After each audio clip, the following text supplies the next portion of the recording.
Thank you all for coming and welcome to the Heritage Foundation. Please take just a moment to silence any noise-making devices.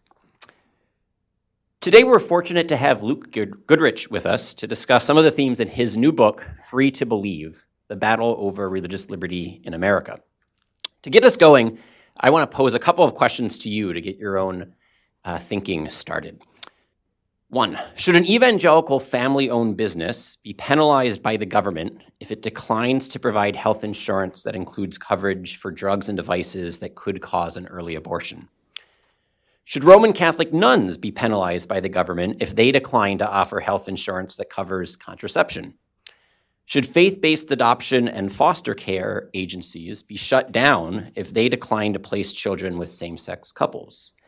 Should bakers, florists, photographers be penalized if they decline to help celebrate same-sex weddings? And then lastly, should religious nonprofits who hold fast to their understanding of marriage as the union of husband and wife lose their nonprofit status, as we recently heard in a presidential debate? These are real and serious threats. And yet, as Luke will explain, some people are prone to exaggerate these threats, to overstate these threats, and other people are inclined to ignore them, to downplay them.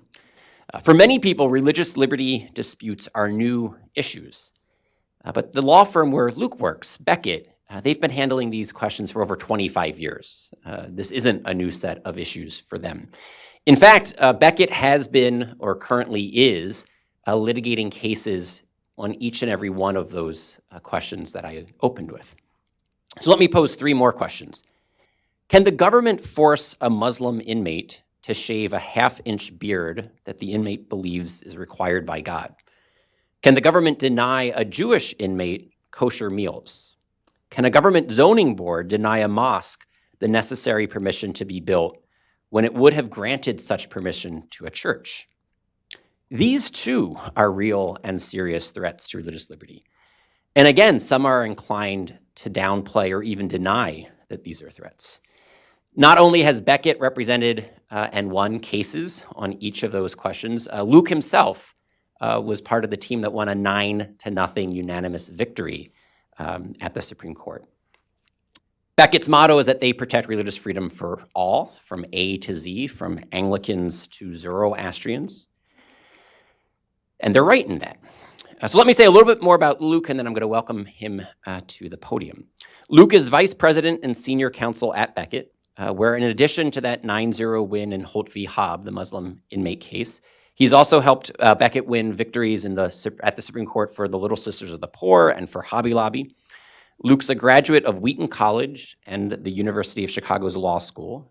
He then served as a law clerk to Michael McConnell, a religious liberty scholar who back then was a 10th Circuit judge, now teaches at Stanford. And in addition to his legal practice at Beckett, Luke teaches advanced constitutional law at the University of Utah's Law School. Following Luke's lecture, we'll have time for your questions and his answers. So as he goes along today, be sure to keep a running list of any questions you want to pose to him. And then we'll have a reception afterwards with sandwiches, and you'll be able to buy a copy of Luke's book here. It'll be on sale for $25. But for now, please join me in welcoming Luke Goodrich to the podium.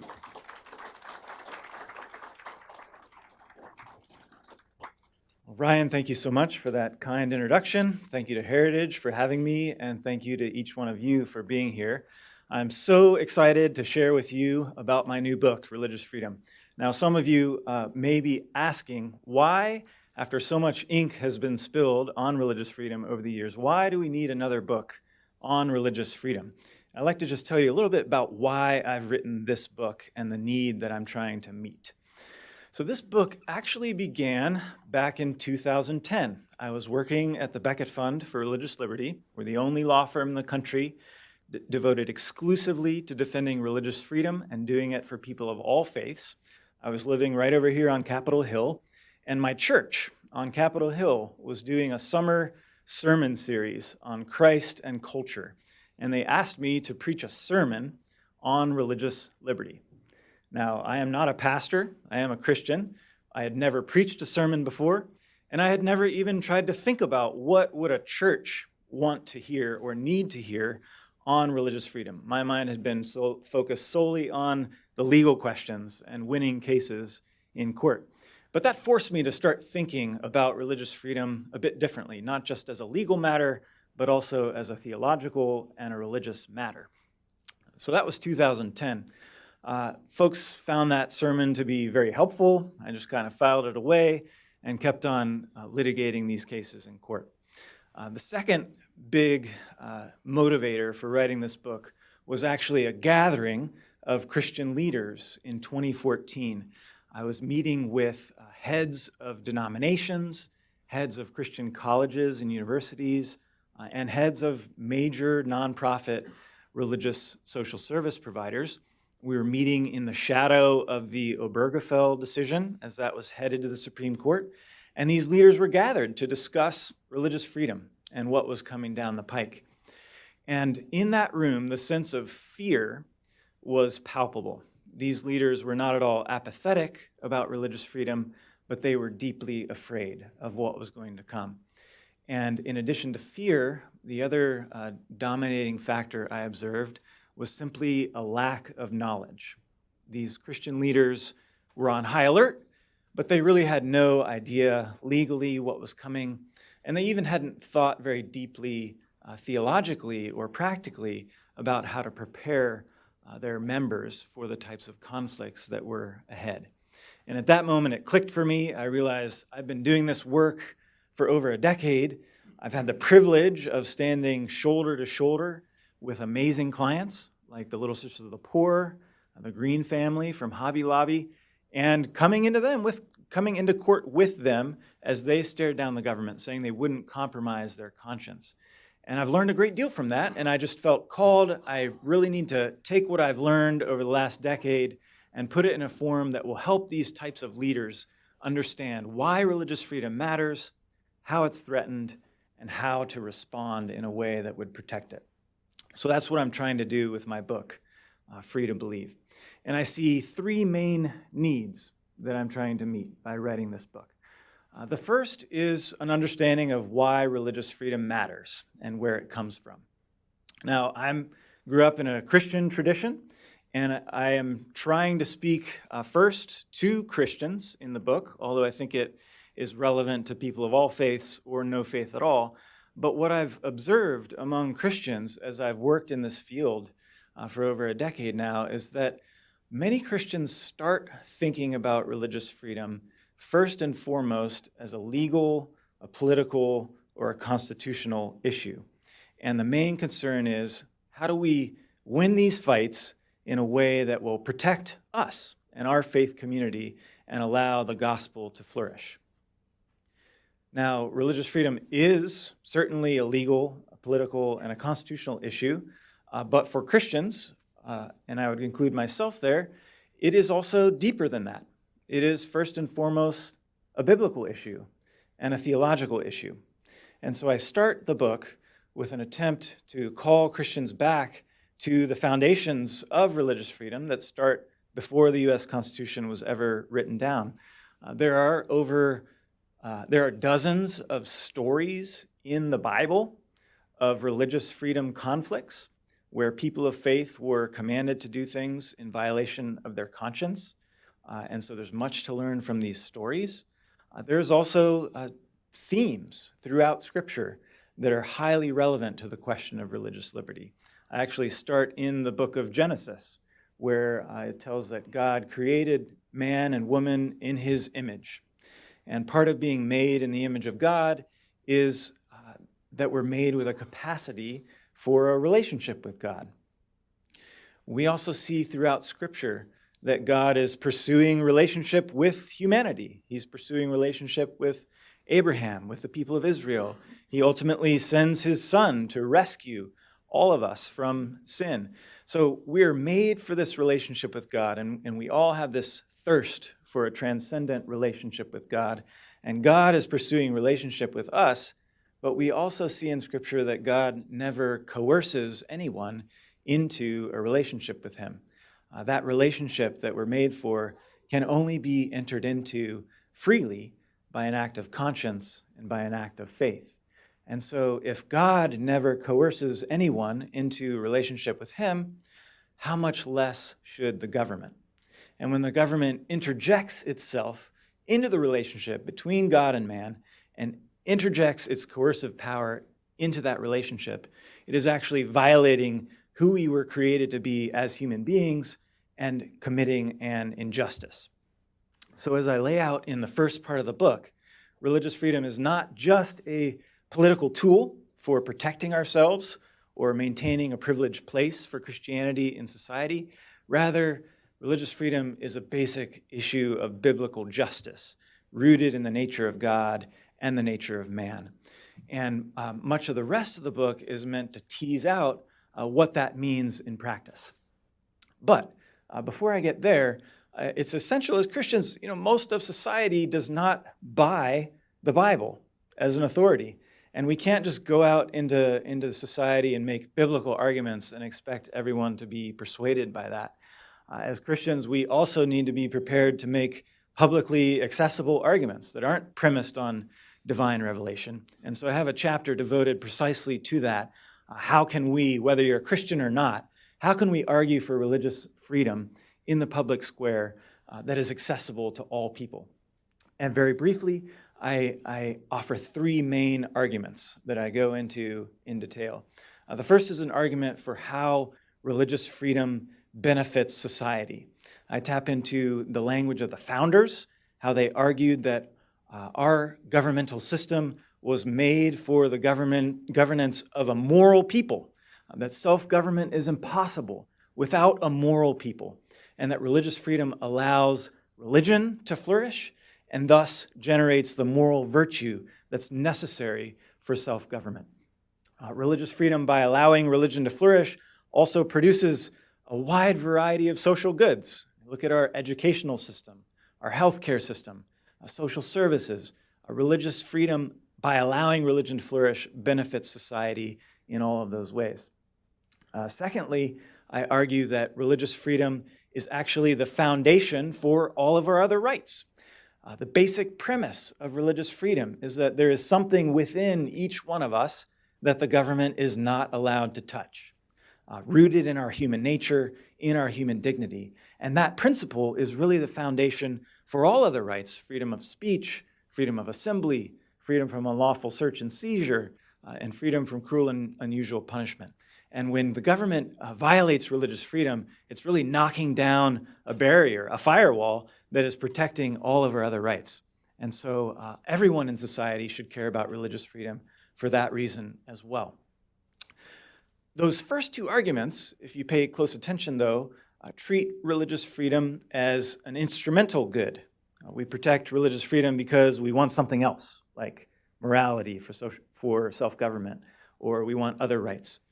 So the third argument I offer for religious freedom is that religious freedom is an intrinsic good worthy of protection in and of itself. And there's obviously a biblical argument for that, which I've touched on, but there's also purely philosophical arguments. You don't have to be religious at all to understand this. And in brief, in thumbnail sketch, the argument is that every human being is born with a thirst for the true, the good, and the beautiful. If someone is out there and they're not seeking the true and the good and the beautiful, we recognize them as having a mental problem. It's a pathology. We're all designed to seek the true and the good and the beautiful. We're all created with reason. We have the capacity to think and to choose among competing truths, among competing goods. And not only do we have reason, we also have conscience. We're born with this inner voice that urges us to choose good and reject evil. And we feel bound to obey that inner voice, and that is our conscience. And we find that when we're out there, we're seeking the true, the good, and the beautiful. Our reason is helping us to choose among them, and our inner voice is urging us to choose wisely. We all find we're not completely satisfied. We all thirst for a transcendent good, a transcendent truth, and transcendent beauty. In a word, we thirst for God. Every human being is born with this religious impulse. And by its very nature, that religious impulse can't be acted upon under coercion. Nobody can be coerced into embracing truth, otherwise it's not an authentic embrace of truth. And so by our very nature, we have this thirst, can only be acted on without coercion. And so when the government coerces us in matters of transcendent truth, it's violating our human nature. It's violating a fundamental human right. And so religious freedom should be protected in and of itself as a fundamental human right. So that's the first part of the book. Why does religious freedom matter? Second part of the book addresses how is religious freedom threatened today? As I sat in that gathering of Christian leaders, they were worried. Some of them were afraid that pastors would be thrown in prison unless they consummated same-sex marriages. That's not a realistic threat. But other threats are very real, and many people are not at all aware of them. So my goal in the second part of the book is to draw on my experience with my colleagues at Becket and lay out what are the main religious freedom threats today. And I identify 5 key areas that are going to be the source of threats in the years to come. The first one I think of as religious autonomy. And the threat is that fanatical devotion to the concept of anti-discrimination laws or anti-discrimination as a principle would end up undermining the ability of religious organizations to choose leaders and members who actually agree with their religious beliefs. And we see conflicts like this in multiple areas already. At Becket, we're representing religious student groups on college campuses that have been derecognized or even banned from campus because they require their leaders to hold traditional Christian beliefs, and the university deems that to be a form of discrimination. We also see it in a number of lawsuits. I'm representing the Archdiocese of Indianapolis right now. The Archdiocese is facing 3 lawsuits by Catholic educators at Catholic schools who entered same-sex marriages in clear violation of their own written contracts and of Catholic teaching that they agreed to uphold. They were let go, and now they've sued the Archdiocese, seeking millions of dollars in damages. And it's this idea that by choosing leaders and members who agree with your core religious beliefs, you're somehow discriminating. We don't hold that view with respect to any other mission-driven organization. Planned Parenthood is not deemed to be discriminating when it refuses to hire pro-life workers. Environmental groups are not deemed to be discriminating when they refuse to hire climate change deniers. And yet religious groups are deemed to be discriminating when they hire people who adhere to their core religious practices. And that's a major problem. Second major area of religious freedom threats today comes from the area of abortion and the idea that it's not enough for abortion to be legal under Roe versus Wade. It also has to be socially acceptable. And if you're a religious person and you're unwilling to participate in the facilitation of abortion, you're somehow denying healthcare, denying access to healthcare to women, and discriminating against women. The most prominent example of these threats come from the Hobby Lobby and Little Sisters of the Poor case, which I had the privilege of litigating at the Becket Fund. These are cases where during the Obama administration, the federal government issued a regulation requiring many organizations, both businesses and nonprofit religious organizations, to provide insurance coverage for all forms of contraception, including those that could destroy a fertilized human egg, which for many religious people is an abortion. So the government is making a law that says you must help facilitate abortions in this way, or you will be penalized millions of dollars from the IRS. We took those cases to the U.S. Supreme Court. We won, a great victory. And the basic principle here is not difficult. I talk in the book a fair amount about the Quakers and conscientious objection to military service. That was a hard-fought, a hard-won fight at the time of the founding. Quakers were thrown in prison, they were beaten, and they were punished for refusing to take up arms in the colonial militias. But eventually, our society realized that it wasn't gaining anything by punishing the Quakers and enshrined conscientious objection as a principle in our laws. And the same principle applies in the area of abortion. Just as no conscientious objector should be forced to take human life in military service, no person of faith should be forced to participate in an abortion in violation of his or her conscience. And we've won some major victories in this area, but the fight is not over. There are several blue states that have sued the Trump administration and the Little Sisters of the Poor, trying to overturn the victory that we won in the Supreme Court. And the Ninth Circuit actually ruled against the Little Sisters just a week ago, and we're currently appealing that to the U.S. Supreme Court.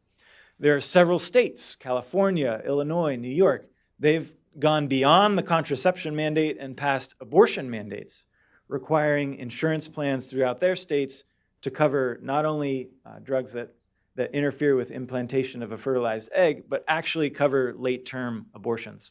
So these fights are ongoing, and it's very important to be equipped to respond with wisdom and with persuasive legal arguments.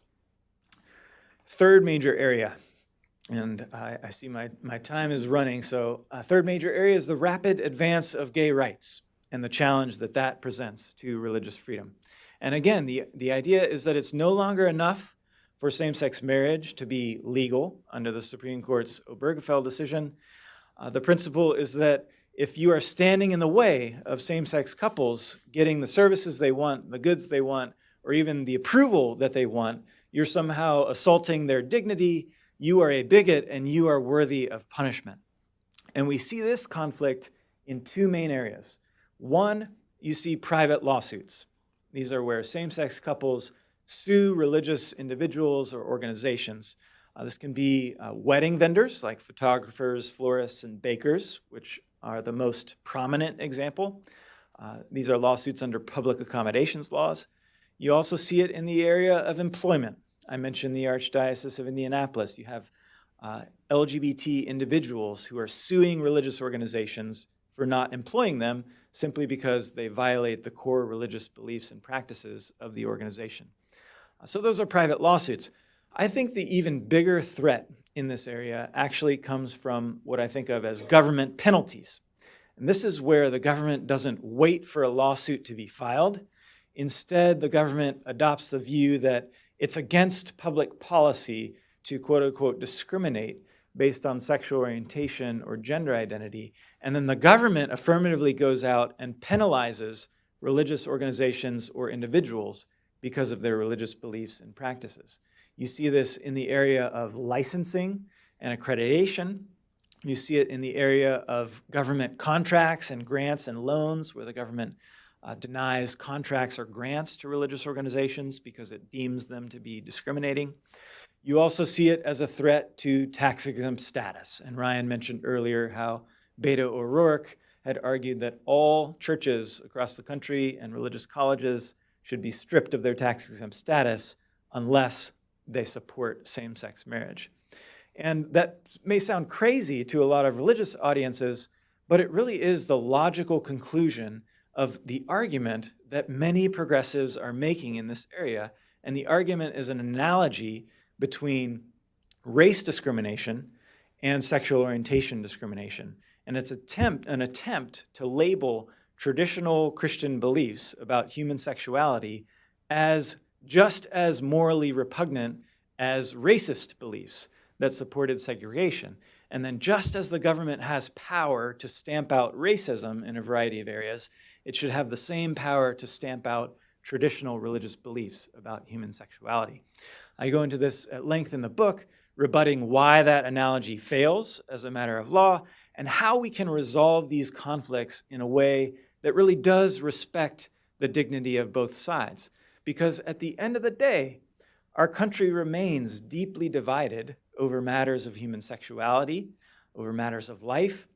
And the question is, how is the government going to handle this deep division? Is it going to pick one side of the debate over human sexuality and crush everyone who dissents? Or is it going to find live and let live solutions that respect the dignity of both sides? And just one example of this right now, we're currently representing a Catholic organization that for over 100 years in the city of Philadelphia has been providing foster care services to needy children. they recruit families to provide loving homes for foster kids. And there's a foster care crisis in this country right now. And this Catholic organization has done the best job of any organization doing this ministry in Philadelphia for over 100 years. And yet, in the midst of a foster care crisis, the city of Philadelphia just recently decided to shut down this Catholic ministry simply because they don't place children in the homes of same-sex couples. Now, no same-sex couple in over 100 years has ever come to the Catholic organization and asked for this type of assistance, so it's only a theoretical problem. And then if any couple did come, there are over a dozen other agencies that already provide that very service to same-sex couples, and the Catholic group would simply refer them over there. So this is not a case at all where anyone is being stopped from providing foster care. It's a case of the government labeling a particular set of beliefs repugnant and then discriminating against a Christian religious ministry in this area. And that sort of aggressive behavior by the government is completely unnecessary. And the ones who suffer the most are really the children who are denied loving homes because of what Catholic social services could have done for them. Fourth major area of potential conflict comes for minority, non-Christian religious organizations. And again, the book is speaking in many ways to a Christian audience, and many Christians have done quite poorly in this area in thinking of religious freedom only as protection for us and our religious practices while being willing to deny it to others. I have had the privilege in multiple cases of representing non-Christians, Muslims, Jews, Santeros, Sikhs. We really do represent everyone from Anglican to Zoroastrian, as Ryan said. And yet I still find among Christians and among others sometimes a resistance to defending religious freedom for people of other faiths. And so I offer in the book three main arguments for why, especially just as Christians, we should care about religious freedom for people of other faiths. The first argument I call an argument from self-interest.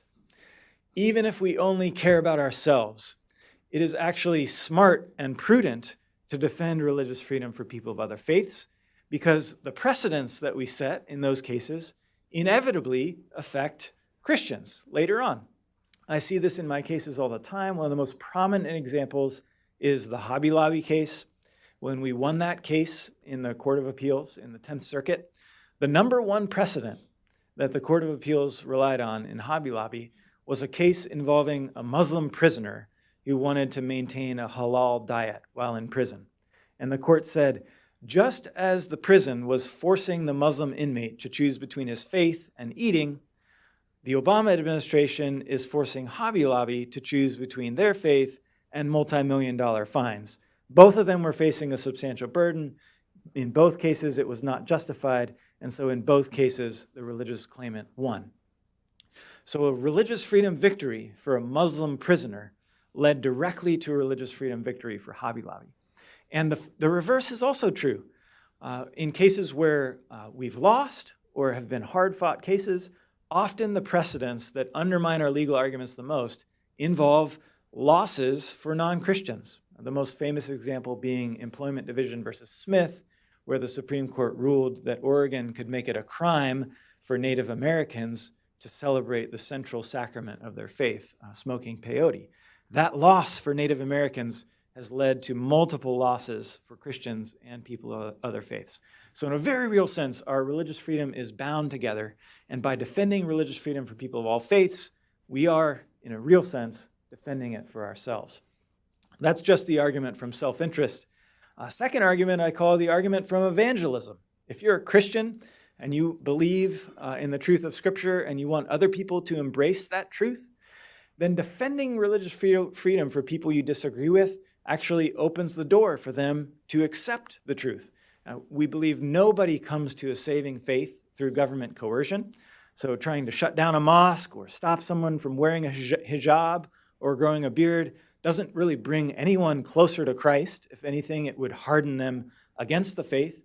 By contrast, by standing shoulder to shoulder with Muslims and people of other faiths, I've formed lifelong friendships And I've been able to say, hey, I will stand for your freedom to believe what you believe, but you know what? I actually disagree with you, and let me show you what I think is a better way.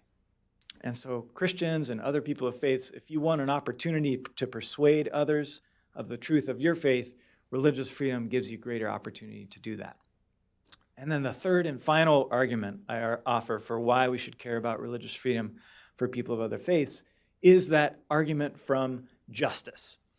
You can make it biblically, which I talked about earlier, the basic issue of biblical justice. You can also make it philosophically, the idea that religious freedom is a fundamental human right rooted in our nature as human beings, and it's worthy of protecting in and of its own, for its own sake, and it extends to people of all faiths. And we need to be conversant in that argument from justice, because that is ultimately the strongest argument for defending religious freedom for people of all faiths.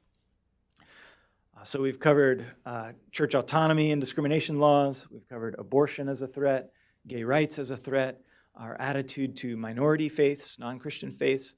The fifth and final area of conflict is what I just call the public square. These are conflicts over religious symbols on government property, government funding for religious organizations, or prayer in public schools, those types of conflicts. Where do we draw the line between church and state? And I don't have time to go into that at length, but the basic argument in the book is that we want the government neither to be promoting one particular faith nor showing hostility toward faith, but treating faith as a natural and welcome part of the public square and creating as much room as possible for religion to flourish on its own merits.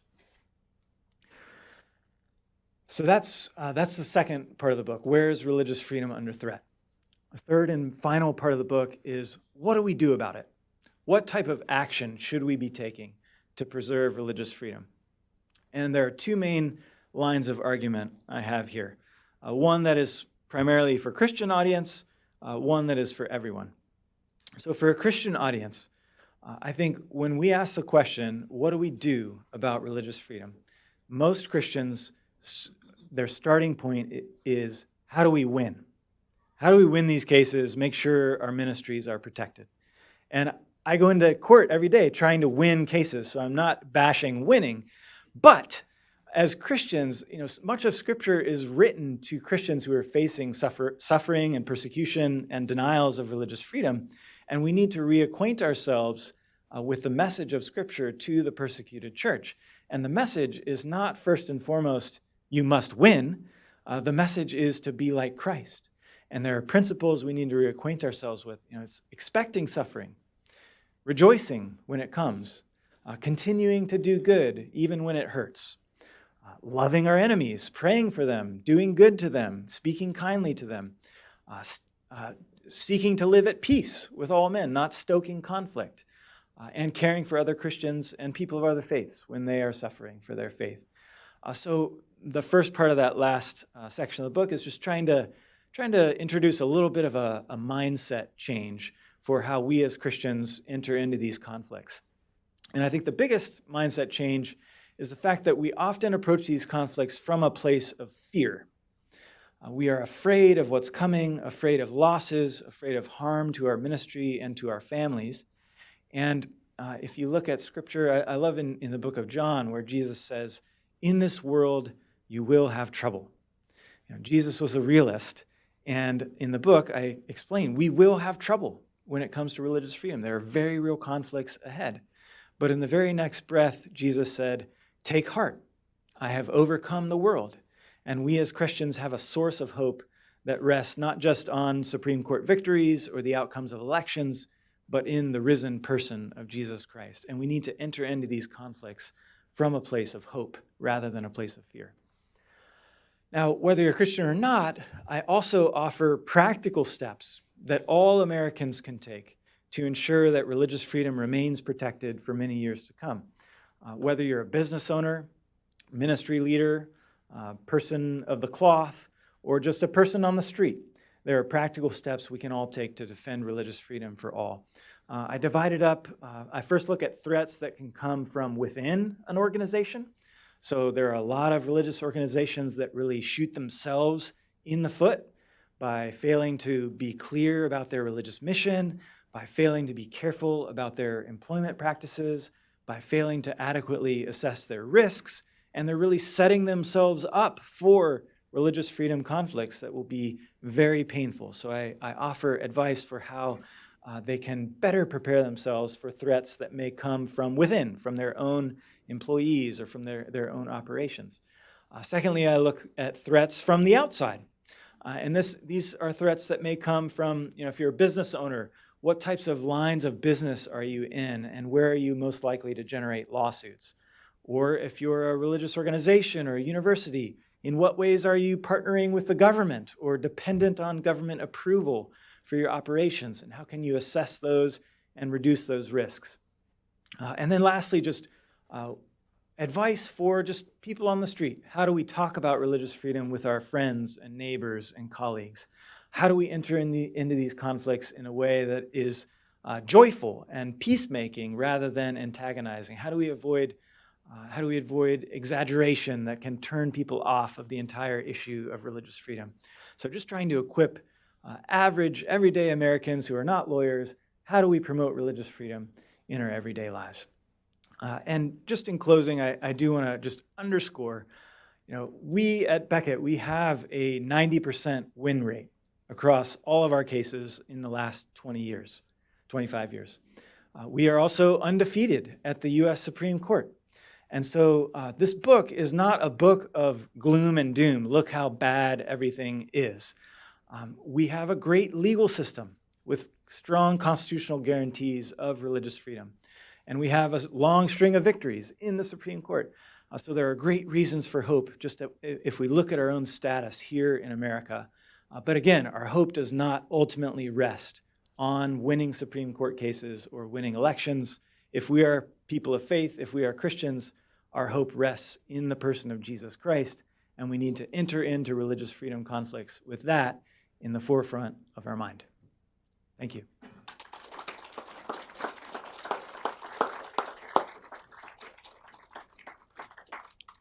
So that was outstanding. And if you enjoyed that lecture, let me promote the book just for a minute, because the book is very much in keeping with that lecture. It's not as if the lecture was great and the book is like all the leftover parts. Every chapter of the book is just as good as the lecture you just heard. Book is even better. So we're going to have some time for questions and answers. I want to kick things off with a question of my own that I had while reading the book and while listening to Luke this afternoon. How should people of faith think, both about the religious liberty concerns, but also about being good stewards of the public square and of public policy and of public law? Because the biblical injunction here is to try to promote the common good through public policy and through law, not just how to promote as much maximal freedom for my own religious beliefs. So from both a theological and natural law perspective, the primary injustice of abortion is not religious liberty violations, but the millions of human beings made in the image and likeness of God who are legally killed every year. The primary injustice of Roe v. Wade, therefore, isn't a religious liberty consequence, but the actual injustice to children denied protection of law. Primary injustice of something like Obergefell is not that it might shut down Catholic adoption agencies or bakers, florists, and photographers, but that the public law on marriage is now wrong, that the government is upholding a falsehood about human sexuality, about human marriage, and therefore promoting a false understanding of marriage and of parenting, et cetera, et cetera. And then lastly, and this is where I want you to kind of focus the remarks, there's a new question, and you didn't have time today to speak about it, but you do discuss it in the book, and Beckett is representing clients right now on this issue, gender identity questions. Catholic hospitals are currently being sued for not performing sex reassignment procedures. But the religious liberty concerns strike me as being downstream from how should we think about gender identity, gender dysphoria, the appropriate medical care for gender dysphoria in the first place. So the question is on all three of those issues, but particularly the one that still is a live issue, because to a certain extent, until the Supreme Court reconsiders Roe and Obergefell, those aren't as live as gender identity, where the court hasn't weighed in. How should people bring their biblically informed understanding of truth and of justice and the natural law philosophy informed account of truth and justice to these public issues, being concerned both about religious liberty and about the substantive issue of the dispute? So that's the question, and then I'm going to open it up to you guys. Yeah, such a great question. And obviously at Beckett, we focus exclusively on religious freedom, and that's the focus of my book. I think when there's an interplay between, say, abortion and religious freedom or marriage and religious freedom, there can be a tendency among Christians and other, people of other faiths to think of religious freedom primarily as a tool, almost like a rearguard action where we really care about the injustice of abortion or we really care about marriage, and religious freedom is just a means for kind of fighting against some of the losses that we've experienced in those areas. And it sort of treats religious freedom as a political tool or a culture war type tool to secure other ends that we really hope for. Now, I share some of those same ends when it comes to abortion or to marriage, but what I'm trying to bring out in the book, both biblically and philosophically, is that religious freedom is a good in and of itself, whether it's in tension with abortion and same-sex marriage, or it's in tension with local land use laws or the Endangered Species Act, where I'm representing Native Americans who want to use eagle feathers as part of their religious practices. And so if we understand religious freedom not just as a tool for fighting a rearguard action, but as an issue of justice in and of itself, it enables us to enter into these conflicts on new grounds and also recognize that religious freedom extends to people of all faiths and care about it just as much for the Native American as for the Catholic adoption and foster care agency. On transgender issues, as Ryan mentioned, this is a huge and emerging area of potential conflict. One of my cases right now, I'm representing Catholic hospitals and the Christian Medical and Dental Association, because during the Obama administration, the Department of Health and Human Services issued a new regulation under Obamacare prohibiting discrimination in healthcare based on gender identity. Now, that sounds good in practice, in theory, but what it means in practice, the example that the government used in the regulation is if you're a Catholic, if you're a hospital, and you would perform a hysterectomy for a woman with uterine cancer, then you must also perform a hysterectomy for a woman who wants to transition to living as a man and remove a perfectly healthy uterus. And for many doctors and hospitals, this is a deeply controversial procedure, not only for religious reasons, but also for medical reasons. There is abundant evidence that these transgender medical procedures can be deeply harmful to patients. And so we brought the lawsuit on behalf of these religious doctors and hospitals, saying that it is unjust for the government to force them to participate in these procedures in violation of both their religious beliefs and their medical judgment. We recently got a victory in that case from the district court. The ACLU has intervened and they're contemplating an appeal. But these are the types of issues that are going to play out in the coming years. And it's essential, as Christians or just as American citizens, to recognize what it means to engage in true compassion for people who are struggling with gender dysphoria. And especially when the medical evidence is in so much conflict here, there's a tremendous need for caution and for freedom for doctors and hospitals, particularly people of faith, to practice in accordance with their faith and their medical judgment. The floor is open. Yes, in the back. Sorry. Wait for a microphone because we're live streaming this. I should have prefaced that. So make sure the question ends with a question mark. And make sure you use a microphone because this is being live streamed and it'll be archived on YouTube. I just wonder, based on your experience, what kind of cases does the third of those three arguments for religious freedom that you made, where does that get traction? You talked about the social utility, you talked about the moral grounding, and then you talked about just the intrinsic good. But I'm thinking like the adoption agency, for example, it's obvious the argument that these kids will be without homes. There's a social utility problem. It's less obvious how you could make the argument that somehow we, the adoption agency, are trying to pursue the transcendent good, and therefore you have to allow us to keep not placing with gay people. And so I wonder, in what kind of cases do you see, either politically or legally, this sort of transcendent good, intrinsic good argument for religious liberty having real traction in American discourse today? Great question. I think there actually is room, and I've actually seen some success making the argument for religious liberty as an intrinsic good, even when it is in potential conflict with gay rights. And there have been prominent supporters of gay rights. Doug Laycock at UVA comes to mind, where if you think about it deeply enough, LGBT individuals and religious individuals are really making parallel claims on society. LGBT individuals are saying, my sexual identity is so deeply a part of me that it is unjust for the government to punish me or restrict me from acting on this deepest part of my identity. And lo and behold, religious people are actually making the very same type of claim, that my religious identity is so deeply intrinsic to who I am as a human being that the government should not punish me for who I love, God, or who I choose to relate with. And so I think you can get traction. And I think you're not going to get traction with the Human Rights Campaign on that argument. But for many Americans in the middle who are uneasy about the potential conflict between gay rights and religious liberty, and I think most Americans, if you make that argument that, look, we have two different groups of people making fundamental claims about who they are as human beings, and what should the government do? Should it pick one side and just crush the other? Or should the government be trying to find ways to respect the deepest identity of both sides? You can make a lot of traction that way.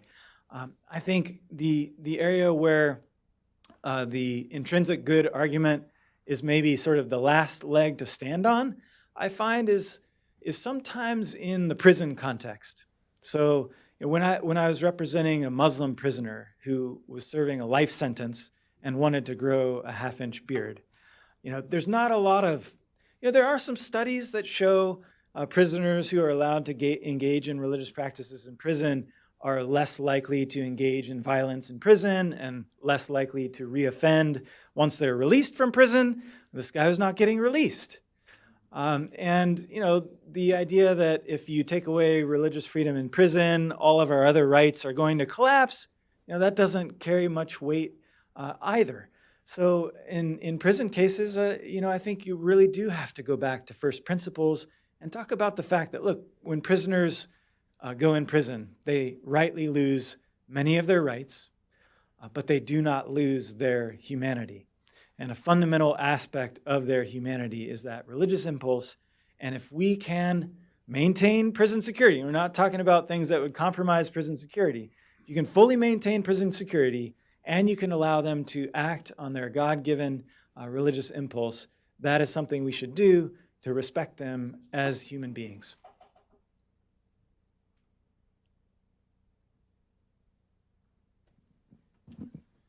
Hi, my name is Tiffany. I'm a digital intern here at Heritage. I want to ask also about gender identity.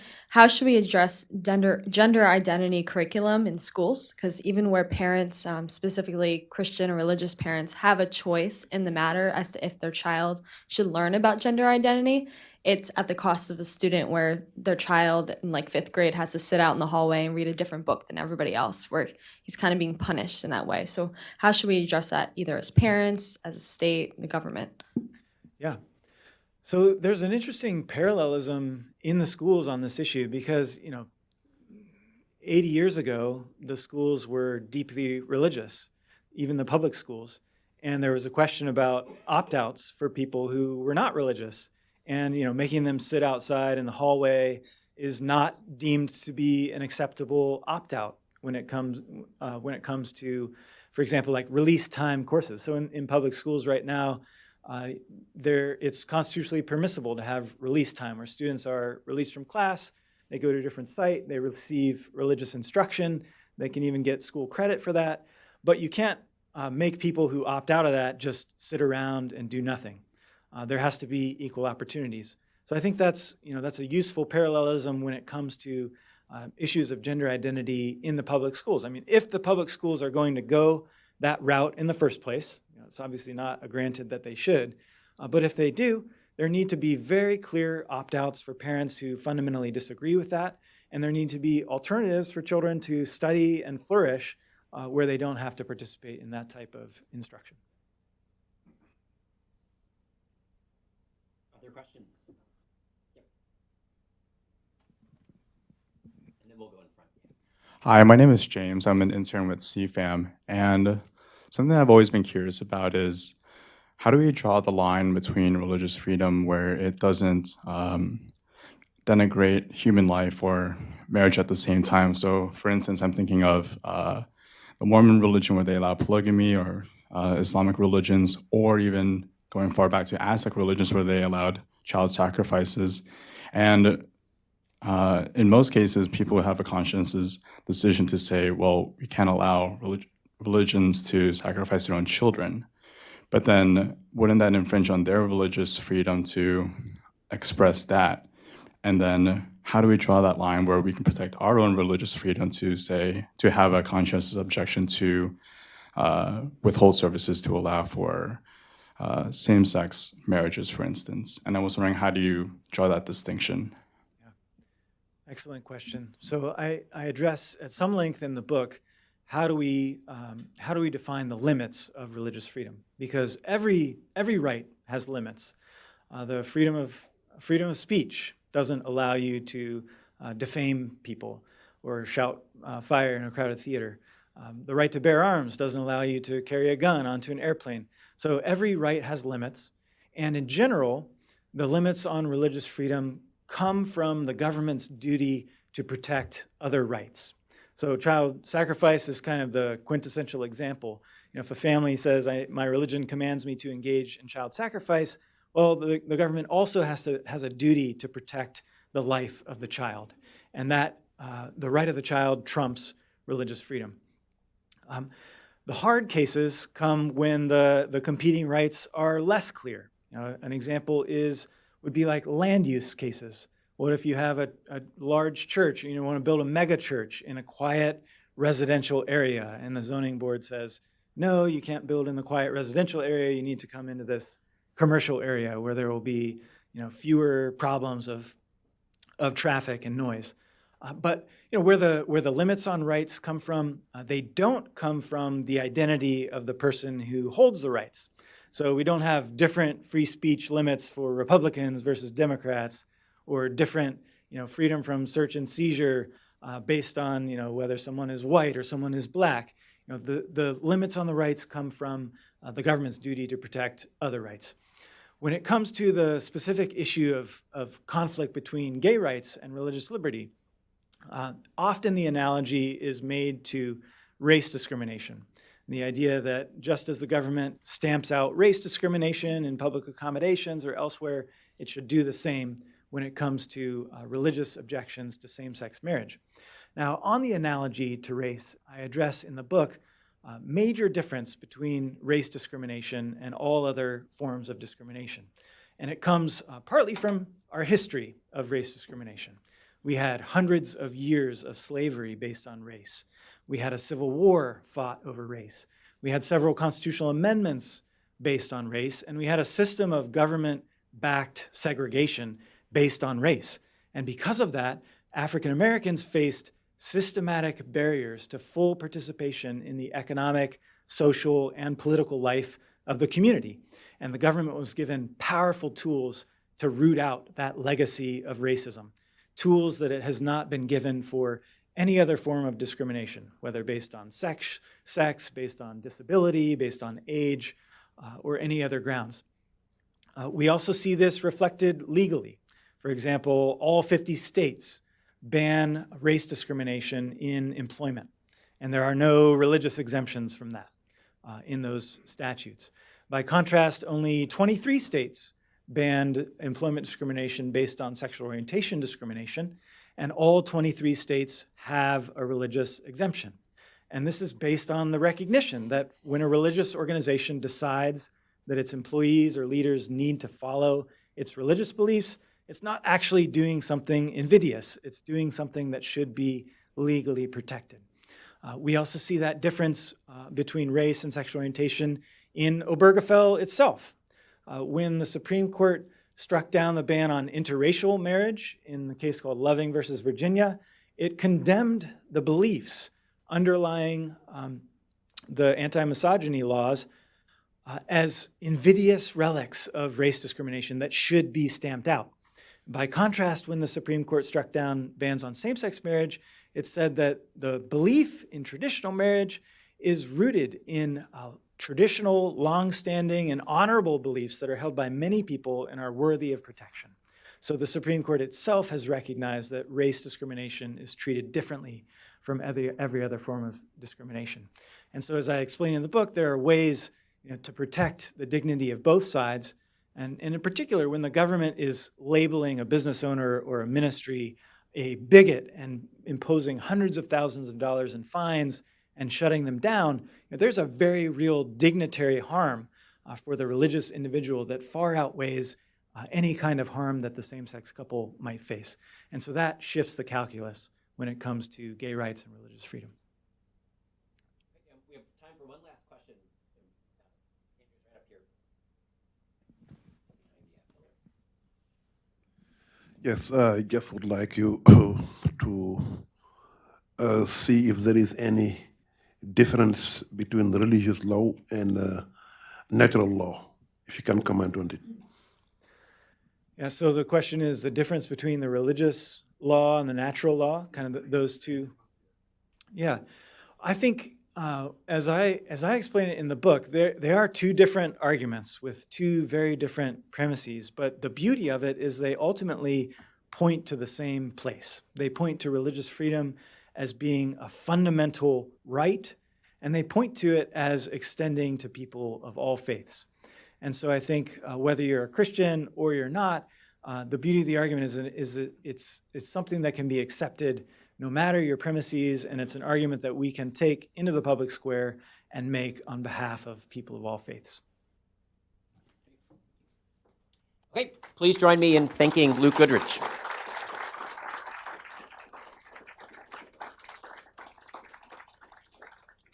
And the book is for sale right outside, and there are sandwiches that you can help yourself to.